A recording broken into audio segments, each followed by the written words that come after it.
السلام علیکم۔ یہ آپ لوگ بزرگ دیکھ رہے ہیں، ایک بڑھیا جو کہ بیمار لگ رہی ہے اور ایک یہ بوڑھا شخص بیٹھا ہوا ہے۔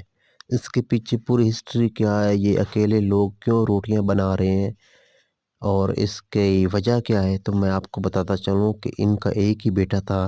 جب انہوں نے اس کی شادی کی تو اس خبیث بیٹے نے اپنی بیوی کے کہنے پر اپنے والدین کو گھر سے باہر نکال دیا، اور آج یہ والدین اس بڑھاپے کی عمر میں اکیلے محنت مزدوری کر کے اپنا پیٹ پال رہے ہیں، جبکہ والدہ بہت زیادہ بیمار رہتی ہے۔ آپ دیکھ سکتے ہیں کہ اس کے ہاتھ سے جو پیڑا ہے آٹے والا وہ بھی نہیں پکڑا جا رہا، جبکہ اس کا خاوند اس کی مدد کر رہا ہے۔